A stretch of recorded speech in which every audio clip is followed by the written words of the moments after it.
Good afternoon, everyone. We want to welcome you to our webinar series. Today's webinar is entitled Tools to Help You Use the myStudentAid mobile app.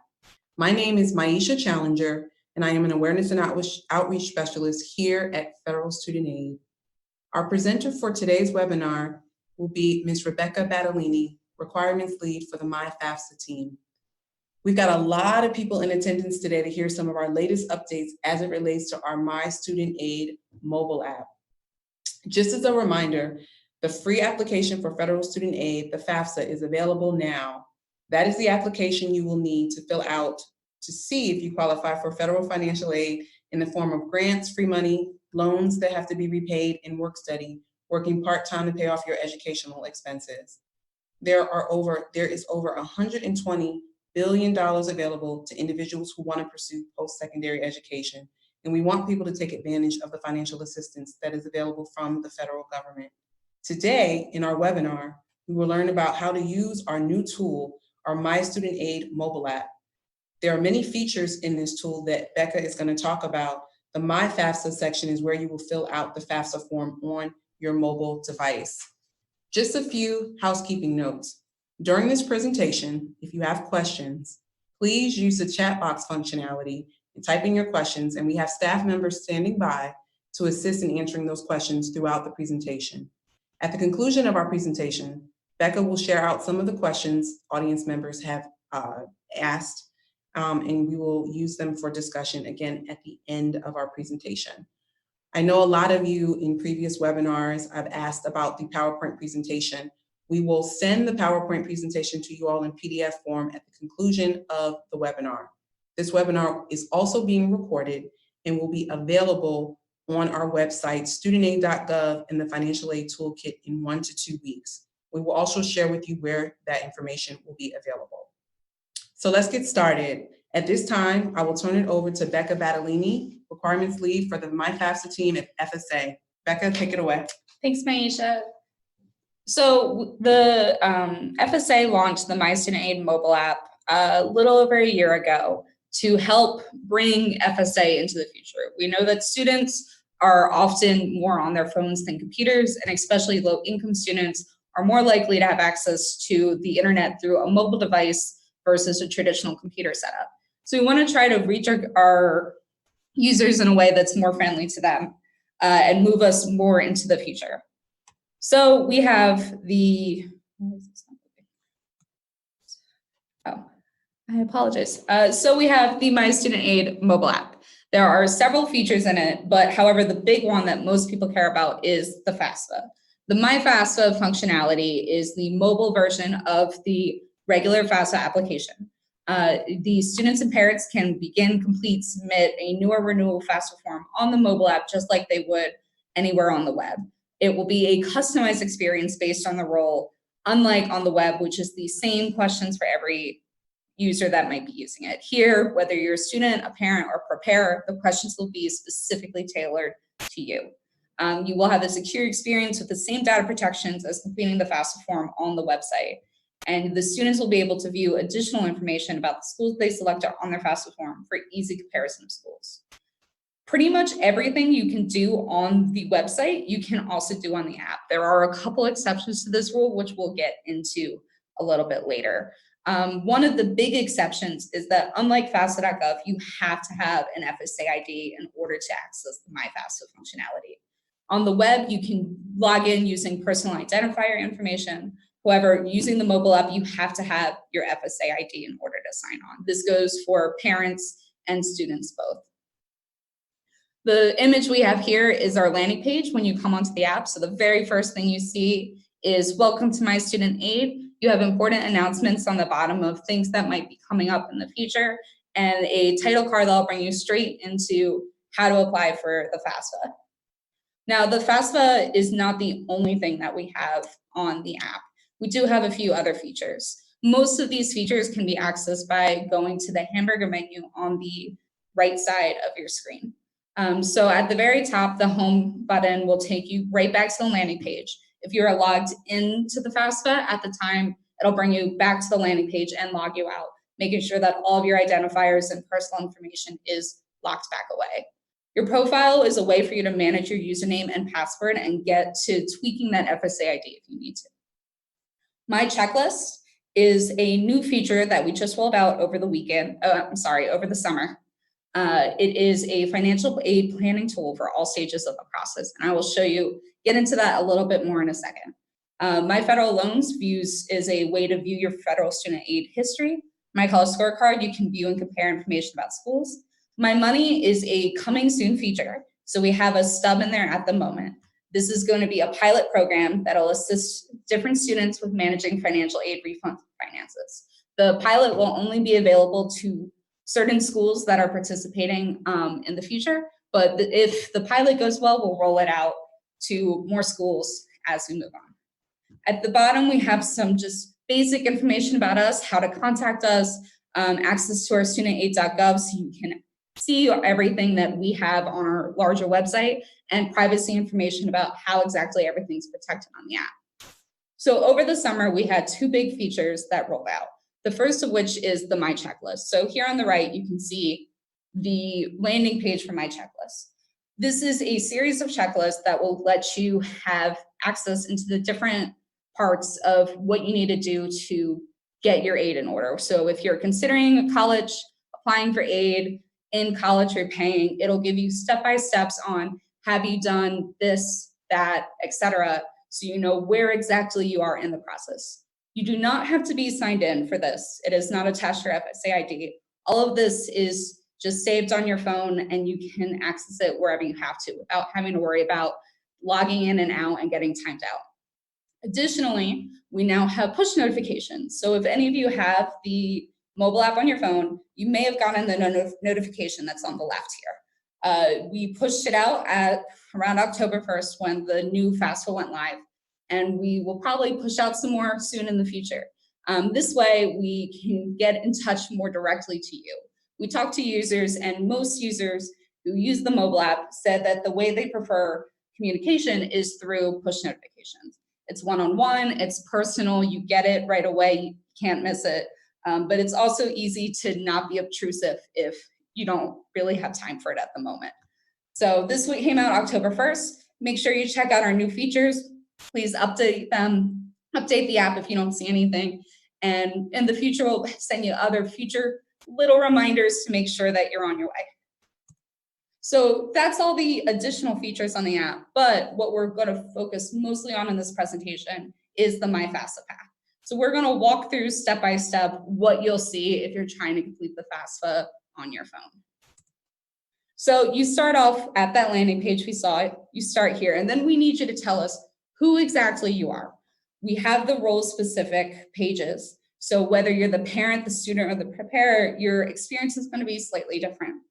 Once you tell us who you are, you'll go into the login page. As you can see, there's the little you are logging in as the student, just to make sure you remember what it is you clicked at when you entered the roles page. You have enter your FSA ID, your password, and then you log in. If you forgot your username or password, we can work through with you to get those recovered, as well as you can create an FSA ID account right on the app if you don't have that step already. As we move forward, we have some standard disclaimer message that you will see whether you access it on the mobile app or the web. And then we come into our the applications. Starting this current October 1st, the mobile app will now have dual cycles. So you will either you choose between filling out an application for the 1920 school year or the 2021. As you can see, this user does not currently have a 2021 FAFSA form on file. So this is the information that'll pop up here. Depending on your status, you might get different messaging and have different options to move forward or go back. So we're gonna start a new FAFSA. To start a new FAFSA, you have to have a safe key. The safe key is basically a secondary password that will let them know that, yes, I am starting the student's FAFSA. I know that I left off, just to add an extra level of security. And then we're here. This is going to be our landing page throughout the whole FAFSA process. It is a kind of a checklist so you can see where you are and how far you have to go. So we're going to start off with section 1, student information.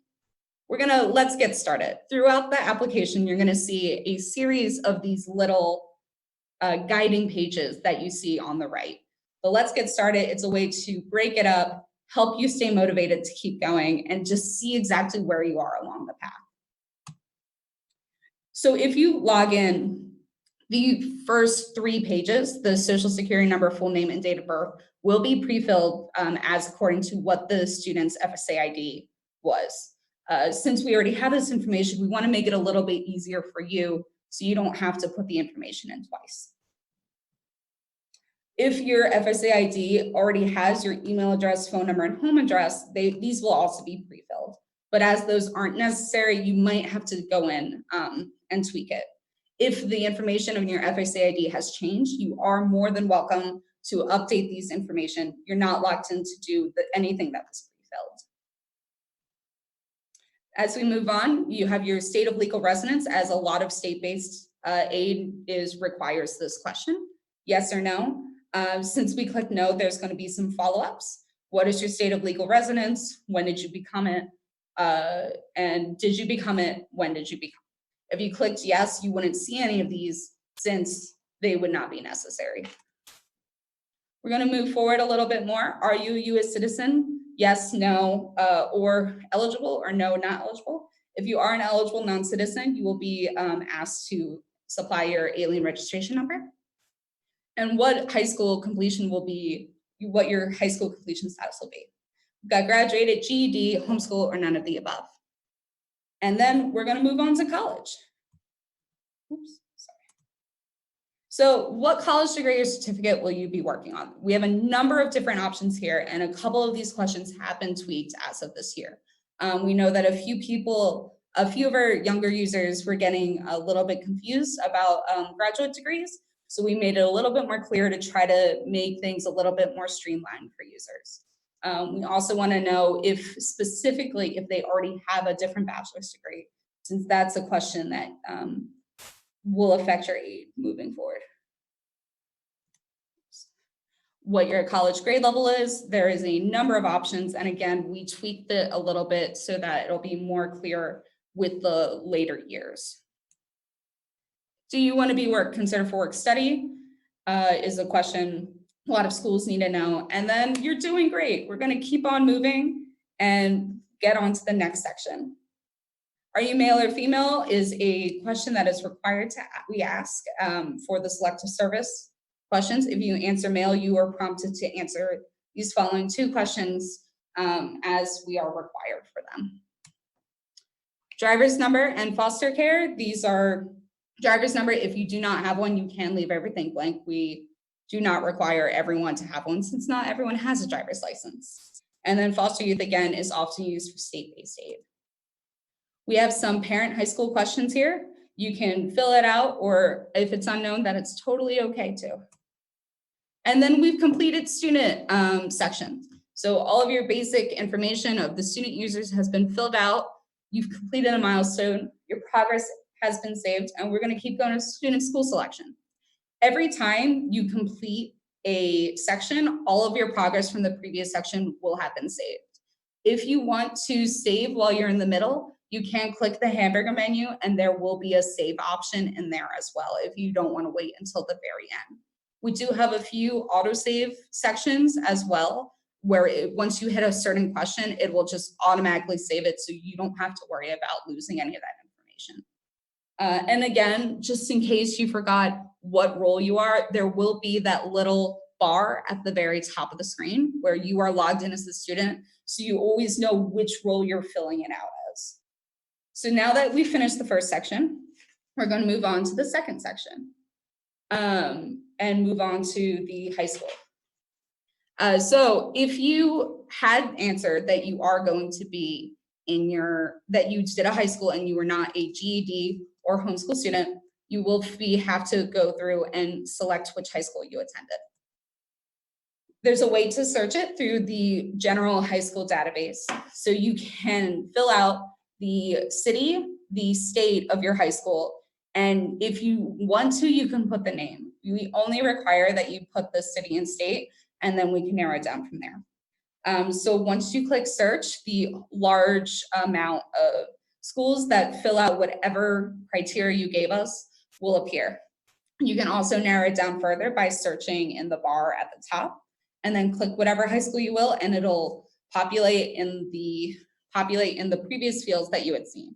Click next, and your high school is good to go. We also have our college search after. This is going to look a little bit similar to the high school with a couple exceptions. There's two ways to search for your college. You can either choose your city, state, or name, which is the very far view on the right. It looks a lot very similar to the high school search we had just seen. Again, you only need to put your city or state, and then the name if you want to narrow it down further. Otherwise, you'll get the very large list of every college in the city and state that you gave us. You can also choose to search by federal school code. Every school has a federal school code, and if you know it, you can just put it in and you'll get exactly the school you gave. If not, city, state, and name works just as well to search. You'll get a search result kind of like this, and then you just choose whichever school that you want, and it'll add it. The little green box at the top will show how many schools you've selected already. As the mobile app, you can select up to 10 schools to send your FAFSA to.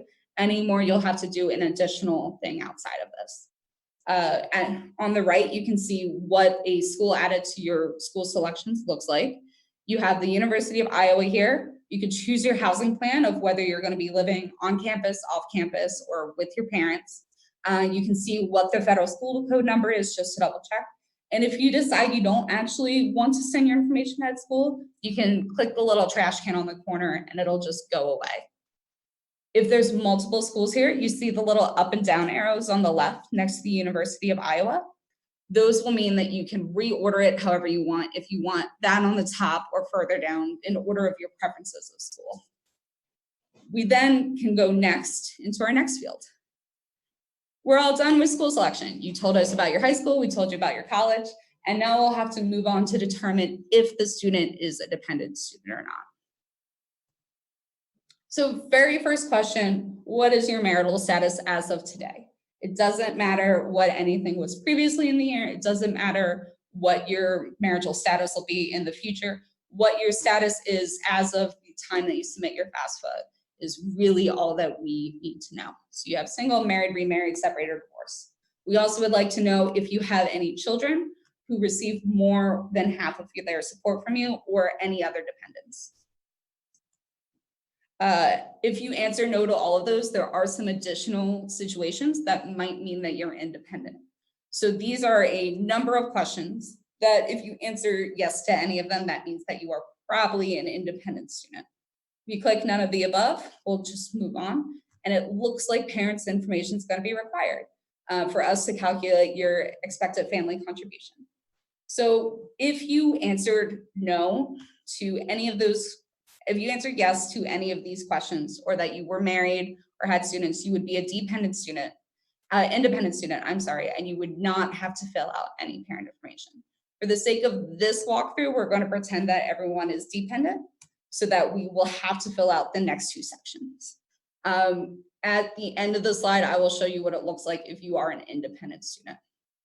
So you are a dependent student, you are still logged in at the student role. So it's time to figure out who exactly is the FAFSA parent. We have a lot of questions about this since we really only need the information of one parent financially for the most part. So who is it that it is the one who should be filling out the information? We have some information here to help you figure it out, as well as some resources to figure out more information if it doesn't quite help all the way. So you can either log out and have your parent fill it out for you, or continue to manually input the information on your own. If you click the first option, the log out, the next button will turn into a logout button, and you can just log out straight from your phone, hand it over to your parent, and they can log in and fill it out there. They can also go in on their own phone once you've logged out and pick it up right where you left off and continue on. Additionally, if they would prefer to fill out on the web, anytime you log in and out from the web or the mobile app, you can transfer directly to the other one. We have saved your spot in line, so to speak, which means that when you go to the other platform, you can just hop in right where you left off, and there shouldn't be any gaps in service. So we're going to just keep going. We know our parent pretty well. We're going to fill out their information for them. So what is your parent's marital status as of today? We've got the same options you saw earlier for the student. When did your parent get married or remarried? What is their social security number? And what is their name? For the name, we only need the first initial and the last name for the parent. We don't need their full everything. What is their date of birth and their email address? The email address, as for the previous one, we don't actually require you to have your email address. However, it helps a lot for communication, because as most people would rather to get your FAFSA information sent to you immediately through email versus waiting to get everything sent to your home address. Since this person is married, we are also going to ask about their spouse. So we have the same information as the parent's previous number, social security name, date of birth, and then we're going to ask where they've lived to see if it matches up with the student and to make sure that all of the same things that apply to them apply to the parent. So we're going to find out more about the household. So here we have to know about the parent's household size in 2020. Since we already know how many parents you have, and of course you, we have that pre-filled so you don't have to worry about it. We then have a couple other fields that we need to learn about. So your parents' other children, other dependents, you're going to fill it out in the fields below. Here, this student does not have any, so the household size is 3. If you put in any additional numbers for children or other people, those numbers will add up, and then that household size at the bottom will reflect whatever new information you put in. So you don't have to worry about any math, because we understand that that gets hard for everybody. Moving on to the next page, we need to know how many people are going to be going to college as you move forward. So here, we only have 1, but that could be whatever siblings you may have in the future. So we're making great progress. Our progress has been saved. We put in all of the parent information, and now we're going to get into financials. So let's get an idea of your parents' financials. So first off, we need to know if they filed their IRS income tax return. Yes, no, we're going to get around to it eventually. What type of income tax is also very important, and what is their filing status? So if you've filled out FAFSA previously, you may notice that a lot of these look really different because of the tax changes that happened last year. We had to reorganize a lot of our questions, since most of people's tax filing statuses are completely different now and don't exist as they used to. So now there's just the 1040, the 1040 NR, or if you are filed with Puerto Rico or a U.S. territory or freely associated state. So everything looks a little bit different moving forward, but it's kind of narrowed down since there's less options than there used to be. So we do have the IRS DRT. Since we are the student and not the parent, we currently cannot do the parent DRT. Only the parent can access their own tax information. So if the parent wants to use the DRT, they will have to, the student will have to log out and then have the parent log in and do it.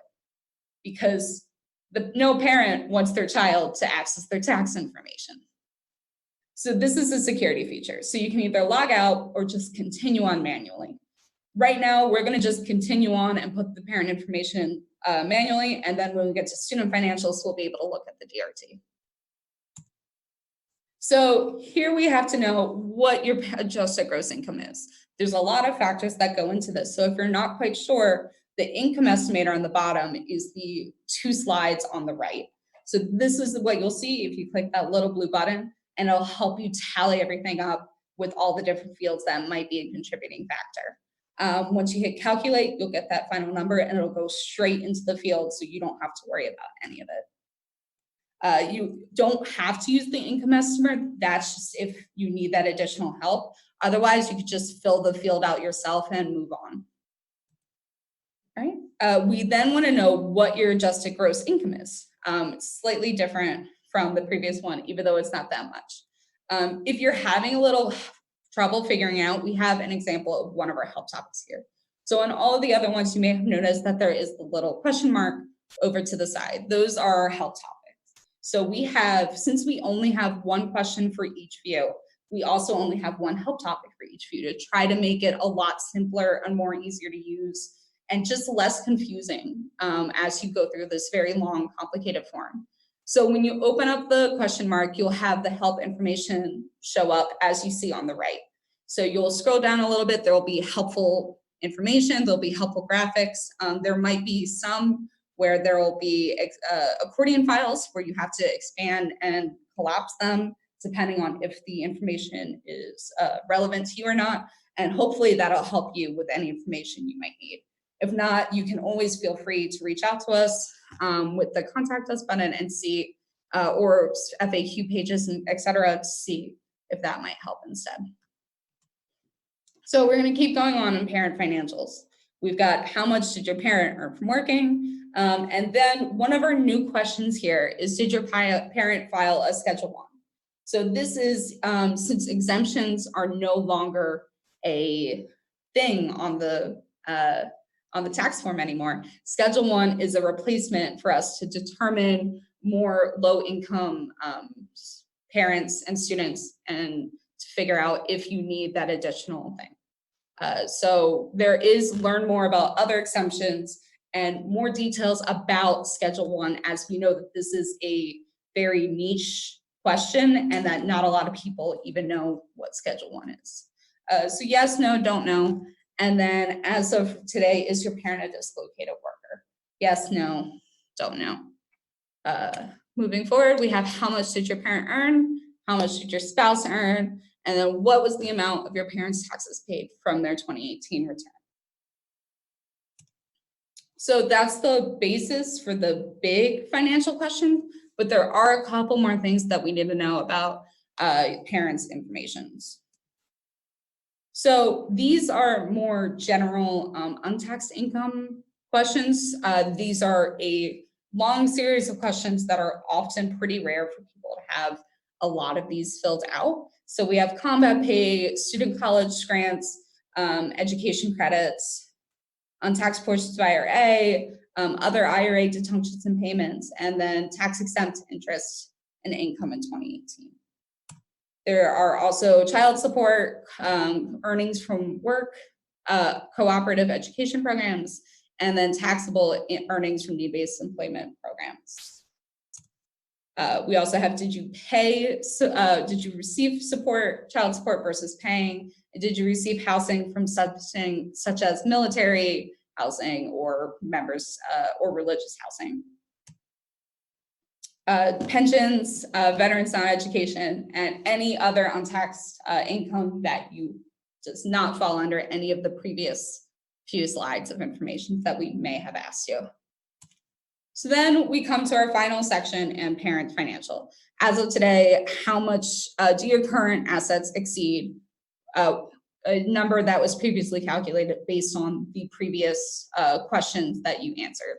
So if you click no, you are good to go. We know that you have met the certain threshold and we don't need to know anything else. If you said they do exceed it, we're going to ask you this series of follow-up questions that you see on the right to determine exactly how much money is in those current assets. So that's parent financials. We're almost done. Our progress has been saved, and now we're going to move on to figure out what the student financials are going on. So we're going to learn some more about our financials. We're going to fill out what if we filed our tax return, what type it was, and what our filing status is. It is important to know that one of the big reasons why we ask this is because not everyone is actually eligible for the IRS DRT. The IRS data retrieval tool is only eligible if you file taxes, because if you didn't file taxes, there's no data for us to retrieve. We also cannot file, we can only retrieve information if it was a US tax return, since we are accessing US tax information. So we filled it out. If we hadn't met those previous things, you would get this screen which says you are not eligible to use the DRT because you haven't filed. You cannot do it. There is no information or a pull. And then you'll just move on to be able to just fill out all the financial fields on their own, like we did with the parents. However, we did meet the criteria, so we are eligible to use the IRS DRT. So you can, but even though you're eligible, you're not required to use it. You can either choose to use it, or you can choose to go on and manually provide the tax information. So we're going to choose to use the IRS DRT. The IRS DRT, we're going to directly interface with the IRS, pull in your tax information from the previous filing year, and then import it back into your FAFSA so that all the information is accurate, up to date, and you don't have to worry about missing a number that you might miss. So we are going to get this screen in the middle, which means that you are leaving FAFSA and you are going to be transferring to the IRS website to access your IRS tax information. The DRT this year has gotten a bit of a revamp. So previously, it was web optimized, it was not mobile optimized. So if you're trying to access it on a mobile phone, it's just a little big and clunky. However, this year, as of startup, it is now mobile optimized. So it'll fit your screen better, it'll be more easy to move up and down and fill out everything. You won't have to worry about resizing it every time you do something. So once we go next, we will get this pop-up screen and we'll be at the IRS website. So first off, as always, we have the disclaimer of this is private information. Be aware of exactly where you are. So we're gonna get your federal income tax information. You're gonna enter all of these fields here so that we can make sure it matches.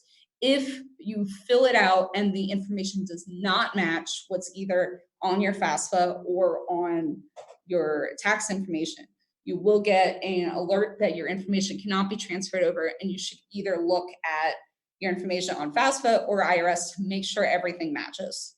If everything looks good and you hit submit, we will come to this page, which shows exactly what you have filled out and what is the information that will be transferred back into your form. So you have the options over here on the end. Once you scroll down, you read all the information that's going to be that you have access to. We ask that's a two-part authentication method. So you can either transfer now or say, no, I'm good, I changed my mind, do not transfer. You check the little box to say this is the option I want, and then that'll activate the button so you can transfer it over. If you have any additional questions about things that are on here, there are the little help topics. So you can just click on the little question marks, which will give you more information about what exactly is going on with those questions. So once you hit transfer now, we're going to be sent back to FAFSA. You'll get the little alert there in the blue box that your information has been successfully transferred.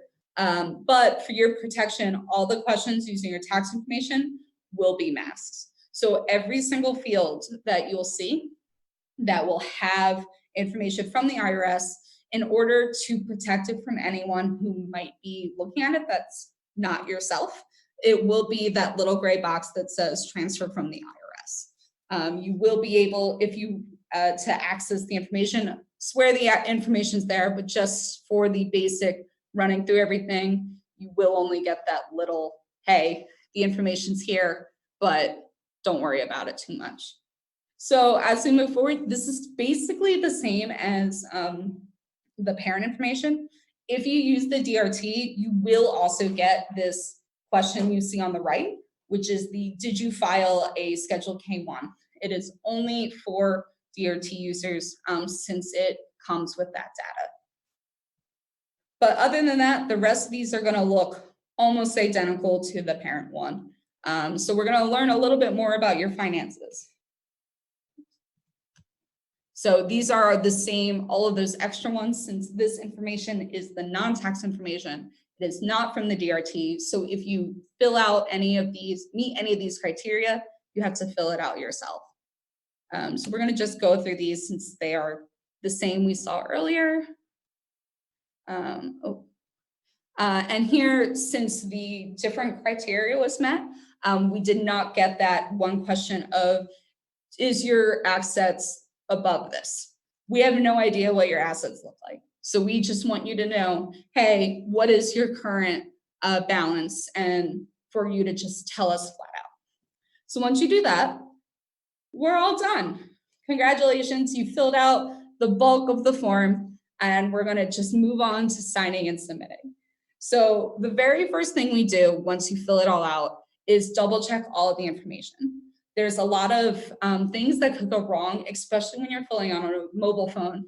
It's very easy to just accidentally click the wrong button. So we're just gonna go through and see if there's anything that's very blatantly wrong to let you know, hey, we think something's weird and not right going on here. However, this person did not have anything wrong. Good news, everything's great, you can continue on. So very next thing you're gonna see is your FAFSA summary. To make it easier to navigate, since it is a lot of questions, all of the different sections will be collapsed into your accordion folders in each of the blue boxes you see here. Each and every one of them, you can click on the box, it'll expand, and you can double check all of the information if you want to. If you click on any of the different questions, it'll take you back into the application and you can edit it if you need to. You can also access this FAFSA summary at any time from the hamburger menu. You can just click it underneath the My FAFSA option. There will be a FAFSA summary option, and you can just click it. It'll bring you straight to this page, and you can see whatever you may have filled out at the time. Now, from this page, you can print it out if you choose so with that button on the left there.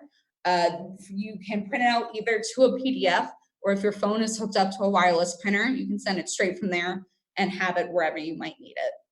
So we're good to go. We double checked all the information. We're gonna click next and move on.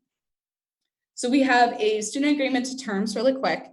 We have gone through a couple iterations on this page because we originally had a swipe signature. And a lot of people were like, hey, my phone's really small. It's really hard to draw on here.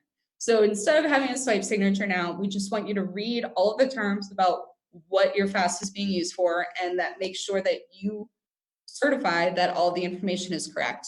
You click the little check part to make check box to make sure that you read it, and then you're gonna submit. Congratulations, you have completed the student section of the FAFSA. Since you were a dependent student, we are gonna need your parent to sign it as well. So that's your next step here. Your signature has been accepted, and now we need you to sign out so your parent can sign on. Once your parent's done, we're good to go, and your form can be processed. So we're gonna click home, and we're gonna log in as the parent. So this time, we got that same home screen, start, we got the roles click the parent, and we can see in the login page that we are logging in as the parent this time around. So the parent one is a little bit different from that next step. Since parents can have multiple students, we need to make sure we know which student they're filling their form out for this time. So we ask for the student's first name, last name, social, and then date of birth. As you can see here, for security concerns, the social security number is initially masked. So instead of just showing it for anyone who might be looking over your shoulder, we have the little black dots instead. If you want to double check it, you can click show text, and that'll show the number so you can double check that everything's correct. When you click next, you'll be taken to that dual cycle screen. So here we can see that it's a little bit different than before. So we have current application status, not submitted. The student's already done all of their stuff, but there's still a little bit of work that needs to get done. So you can either continue, you also now have the option of starting over if you're like, hey, no, I don't trust my kid. I'm gonna just do this myself. So we trust our kid. We're gonna continue on and get to that save key from before. So we have to use the same save key that the student had put in previously, and then we can move on. If you forgot the save key, that's okay. You can click the I forgot the save key, and we'll work with you to recover the information. So we put the key in, we're gonna move on. And so the student had left off at sign and submit. They had submitted, we got all the way to section 7. So we're gonna get dropped in right at that section 7. So we're gonna double check once more just to be safe in case something got mixed around and changed in between the two. Is everything okay? It is good news, there are no errors, we can move on. We're gonna double check that FAFSA summary one more time just to be safe. And then we're gonna get to the parent agreement of terms. We're gonna scroll down through all of the information, click the check marks, and then congratulations. The FAFSA form has been successfully submitted. So there's a number of options for you to move on here from the confirmation page. You'll have some basics on here's what happens next, and you can view your FAFSA summary again one more time from the other side here at the end. Since we had last logged in as the parent, you can access your parent API functionality here. So that means that when we move forward, we're going to click it, and any information that we had just filled out about ourselves, we can just transfer it directly into another student's form. So when we just click the little transfer FAFSA information, we'll get the pop-up box there that says, hey, you sure? Awesome, thank you, you're good to go. You can start that other student's application directly from your phone, and all of your information will be there again, so you don't have to input everything a second time. Once that's all done, you're good to go. And so once everything's done, we've processed it successfully. If you come back into the app, this is the page you'll see. This is your, hey, everything's good, here's what happens next. You can now view your student aid report on the app. You cannot yet make corrections. We are working to have corrections as a functionality in the future. We don't have a timeline for it yet, but it is going to be coming eventually. As of right now, though, you can view your STAR and you can print it out if you have that wireless printer functionality that I mentioned before. So that's the basics of end-to-end for your FAFSA. We talked a little about this before, but just so that you can see specifically, here's your parent household size. So these are the three different roles that we have. We have the student on the left, the parent the parent on the left, the student in the middle, and then the preparer on the right side. So this is the same view, but you can see how we've tailored it for each person's experience. Since the users are our number one priority, we want to make sure that you know that we're talking to you and try to make it more easy and personal for you, whether you are a parent or a student or a preparer. So even though it's the same exact question, it's going to be a little bit different depending on how you look at it. We also, I mentioned before, you might have a little bit of a problem if you just click a wrong thing or if something doesn't seem right. So I want to show you what that might look like. So there are a couple things. If you try to move on from a field that is a required field, like on the left, you'll get the little red box that pops up and says, hey, no, you need to provide a valid response in order to move forward. There are a couple times that you might have a question where the answer is just does not seem right. So for example, on the right, you told us that you're born in 1923 as a student. That often it's not necessarily wrong, but we just wanted to make sure that that is correct. So you just have to click OK, say, yes, this is the actual information, and then we can move on from there. The final edit you might see is at the end. So when we do that final check right before you submit everything, we're double checking to make sure that all of the information matches each other. If something doesn't, this will pop up at the end. So here you have your little frowny face, and it says that you reported similar amounts for your income information. That basically means that all of those financial questions at the end, say you put the exact same number for your income and your spouse's income. It's not necessarily wrong, but we just want to flag it and say, hey, this is a little unusual. So we want to make you look at it one more time. You can either correct it or move forward depending on what the actual information is. So there are a couple more fields that weren't in that flow I showed you. So not everyone has the happy path basic information. There are some outstanding circumstances. So one of these is just special circumstances in general. If you do have special circumstances, when you comes to that, looks like parents' information required, you can learn more about the situation. We'll give you more information about what exactly it is, what exactly the impacts of not providing your parent information are, and you can choose to move on from there. Either I will provide it or I'm good, I'm going to just skip it completely. We do need to double check to make sure that that is something you want. So we're going to ask you one more time and show you your options. So if you are a independent student, whether through special circumstances or regular independent everything, instead of that normal checklist, you'll see this one over here on the right.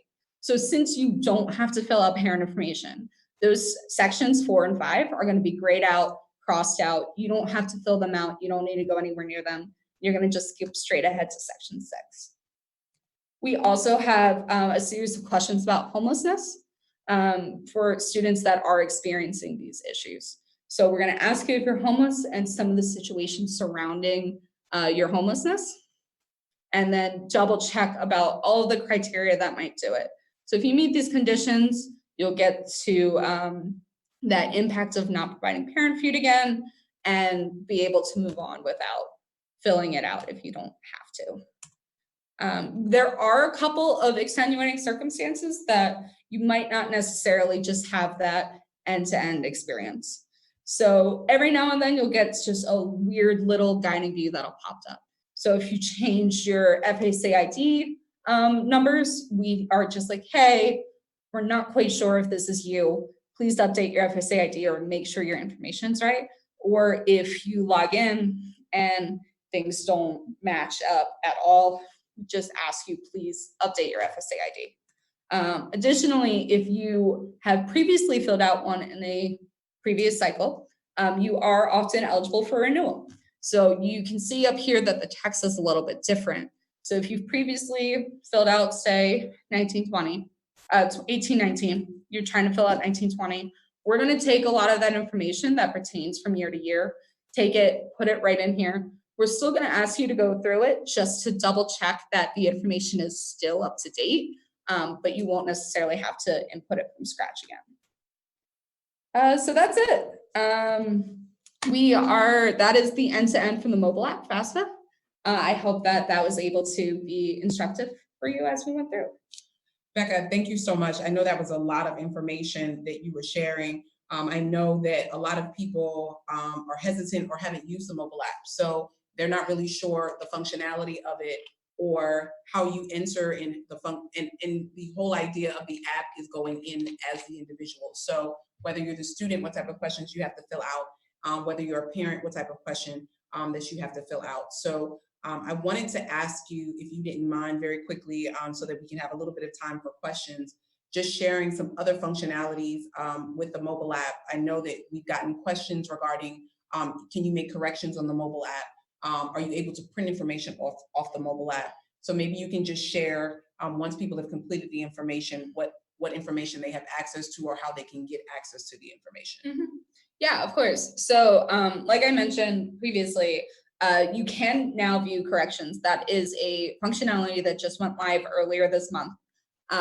You can view any corrections you may have. There are multiple SAR. We know that several people will have multiple SAR transactions that they need to view. You can choose between any one of them that you might need to print them off.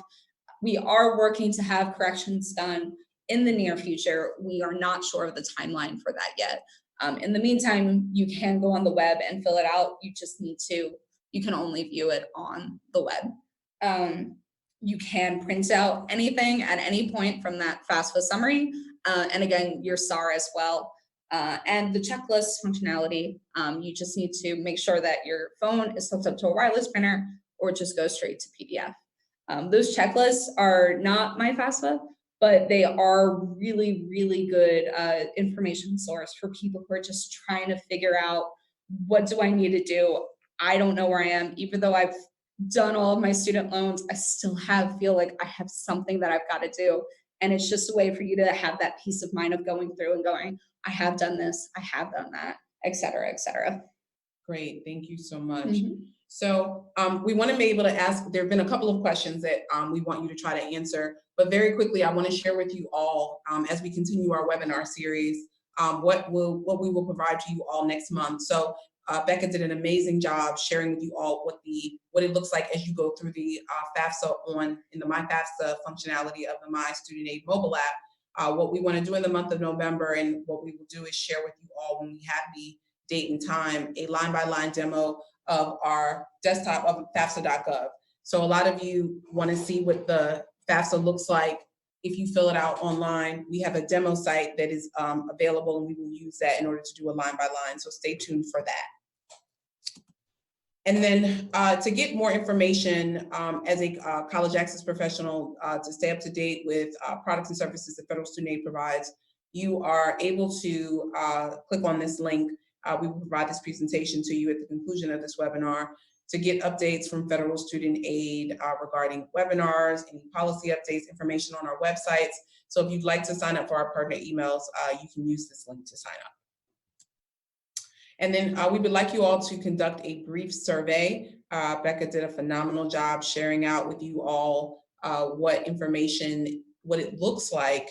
It's really important because people are not really sure what it actually looks like when you're in the mobile app. And so these screenshots were really informative as far as the step-by-step process and even using the IRS DRT tool and the functionality and the changes and enhancements we've made to it. So we'd like you to please click on this link and fill out the survey. We will send this link to you as well to provide us feedback on this presentation and resources that you all can use.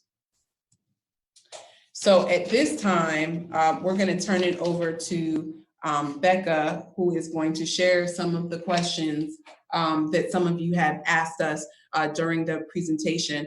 One of the questions, Becca, that someone asked that while you are about to share some questions is the push notification. So someone asked, as a parent, if the student receives the push notification, can both the parent and the student see the push notification, or will it only go to the student? No, so we don't have the push notifications locked to whatever role you are. So if both the student and the parent have the app on their phone, they will be getting the same thing. The important factor here is, do you have the app? As long as you have the app, you're going to be seeing the exact same notifications, regardless of what role you're usually signed in on. Great question. All right, so we're going to look at some of these Q&A. All right. You cannot register with Select a Service through the app.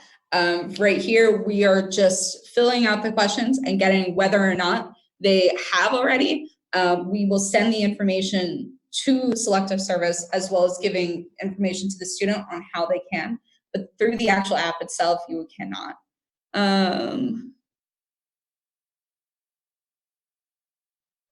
Okay. Why is it necessary to split parent income? What aid is award-based on the separate income? It's not so much that, it's more of just getting the larger picture altogether. We do ask what the overall household income is at the beginning, and then we split it out from there. However, that's just one of those FAFSA questions that we ask for them individually, just to see the general larger picture of what the household looks like. So if someone did not file a Schedule 2, but is asked to add an amount from a line in their Schedule 2 to an amount in a line on their 1040, what should they do? Sorry. Filers should only provide information from the tax form they did file. For more information about providing your tax information on the form, you can check out the website, which will have more detailed instructions than I can go into right now. Okay. Yeah, I think that's. So Becca, are there any other tidbits that you would like people to know about the mobile app? It sounds like we have pushed out, for lack of a better word, some additional enhancements and features to the mobile app. So any additional features, individuals should just stay tuned to see what's next. Yeah, I will say one of the big features that we were really pushing for this time around wasn't quite so much on the mobile app side. What we were really trying to do is make sure that the mobile app and the web have the exact same path moving forward. The web did not have all of the same questions, and they had all the same questions, but not necessarily in the same order. So it made jumping back and forth between the two platforms a little difficult. As of October 1st, we have fixed that issue and made it so that they can go through very easily. They are the exact same path. So now if you are more comfortable on a web while your child is more comfortable on the phone, or you just are situational, oh, I don't feel like using my phone today, I want to use the web, you can go back and forth as long as you make sure to save in between all of them. You will be able to have a seamless experience going cross-platform. Yeah. So a lot of you, thank you, Becca, so much for this wonderful information. A lot of you had questions regarding Schedule 1, functionality as it relates to the student or parent. This webinar is being recorded, and so if you want to go back and look at the screenshots and get a better understanding of the functionality and the flow of information, This webinar in 1 to 2 weeks will be available on either our studentaid.gov website or for counselors and mentors on our financial aid toolkit website. We will be providing you all with the link and the URL, which will take you to that recording once it is available. We will also send you all a copy of the PowerPoint in PDF version. So with that being said, we want to thank you all for joining us today. Stay tuned for our next set of webinars. The next webinar in the month of November will focus on the 2020-21 FAFSA demo line by line. So what we will do in that webinar, Becca has shown us the myFAFSA functionality on the myStudentAid mobile app. Here in this webinar, our next webinar will look at the FAFSA.gov functionality as you go through the FAFSA. So again, we want to thank everyone for joining us. Stay tuned and have a great day.